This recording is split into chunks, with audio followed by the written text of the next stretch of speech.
Biden says America last. That's the focus of tonight's angle. 70% of Republicans feel like the presidential election was neither free nor fair, according to a new Morning Consult political poll.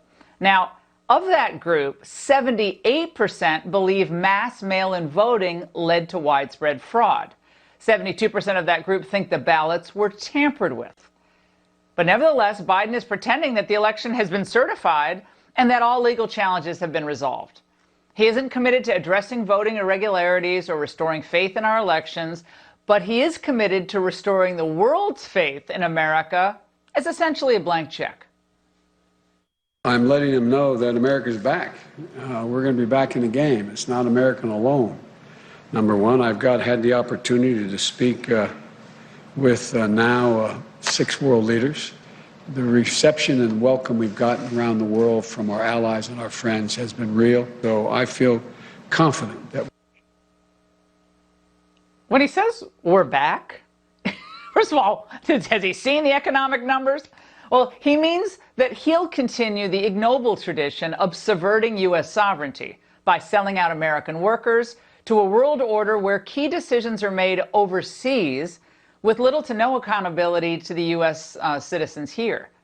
Now, the Obama gang is back, that's for sure. Samantha Powers, Ben Rhodes, Susan Rice, and they intend to do whatever is necessary to reverse all the progress Trump's team made in holding NATO accountable for their military expenditures and China accountable for their anti-competitive trade practices. Here are the highlights of Biden's globalist shop of horrors. Buckle up. First, he will rejoin the Paris Climate Accord. It should be noted that the U.S. has led the world in CO2 emissions reductions since it exited the Paris Climate Accord under Trump. Biden's decision to rejoin the agreement would mean severe damage to the American economy. When Obama first joined Paris, he committed the U.S. to cut emissions 26 to 28% by 2025 as part of this, quote, accord. But Biden's promised to impose even more economically crippling climate policies. Meanwhile, China would continue to get sweetheart exemptions. In fact, the CCP spent the 4 years since it joined the accord building more than 300 coal plants around the world. Second, Biden would rejoin the World Health Organization. Now, after the fiasco with the WHO's work on the virus, Trump was right to put the relationship on ice. The New York Times, on the day before the election, even reported that as it praised Beijing, the WHO concealed concessions to China and may have sacrificed the best chance to unravel the virus's origins. It agreed not to examine China's early response or begin investigating the animal source. It could not even secure a visit to Wuhan. Yet Biden wants to put the U.S. taxpayers back on the hook for hundreds of millions of dollars to the WHO? Think about that. Third, he's going to re-enter the Iran deal. Now, the Iran deal was an absolute disaster, so of course Biden wants to re-enter it. It was supposed to prevent Iran from getting a nuclear weapon and improve our relationship with their terror-funding regime, but instead, it accomplished neither. The Iranians loved it, though, and why wouldn't they? We literally flew them planes loaded with cash, which they, in all likelihood, used to fund more terrorism. Fourth, Biden is also threatening to lift Trump's travel bans from jihadi hotspots around the world. So we'll not only send the mullahs more spending money, but we're going to let their agents into our cities? Biden should have called his foreign policy plan what it is. Blow up better. Fifth, allowing NATO to keep ripping us off. Now, are they now off the hook, or will Biden just refund all the member countries the $130 billion Trump got them to pony up? My friends, Europe loves a compliant United States, so of course they love Clinton and Obama. Except for Thatcher and John Paul II, Europe didn't like Reagan because he didn't take orders from them. They've pretty much hated every Republican president for what, the past 50 years or so? Brussels loves weak U.S. presidents because it means international pressure will work, even if it means a lower standard of living for average Americans as a result.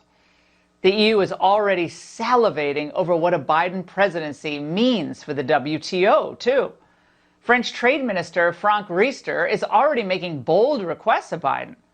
The AP reports that Riester had another request of Biden to approve the appointment of Nigeria's former finance minister as the WTO's next director general. We know that today the United States is blocking her nomination, even though there is a large consensus among all the other states. The WTO is paralyzed. We need to give its strength back, he said. Well, of course, China is ecstatic about this as well, knowing that under Biden, it will be able to run the table on trade with no roadblocks, weak oversight, and no tariffs. After all, Biden spent his entire political career kowtowing to Beijing. A lot of people think that allowing China into the World Trade Organization, which he supported, extending most favored nation status to China, which you supported, allowed China to take advantage of the United States. You think in retrospect that you were naive about China? No. Here's the thing. In the context of that, we want China to grow. Well, Biden will be a weak president because he'll apologize for America. Our racism, our Second Amendment, our gas-guzzling vehicles, our violence.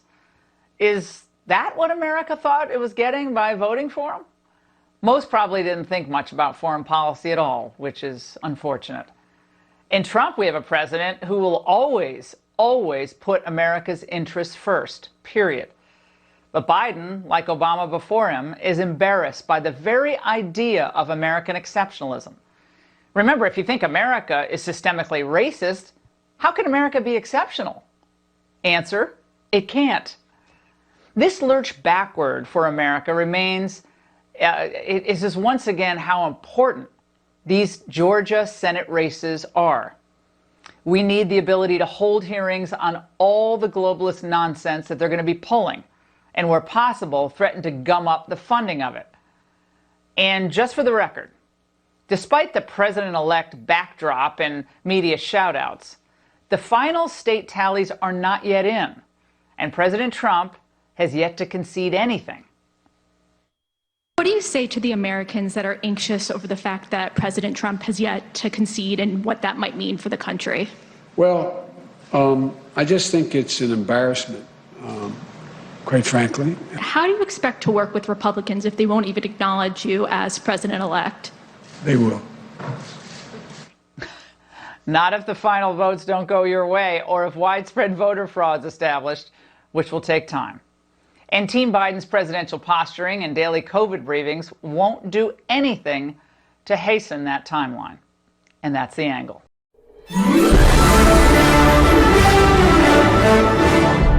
This should be played at high volume, preferably in a residential area.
BVI Channel 1 News. I am passing to the people. This is BVI Channel 1 Absent, where we address questions. Abandon our brother Nnamdi Kanu. I'm a Biafran by indigenation. Biafra, so we can never deny our ancestors.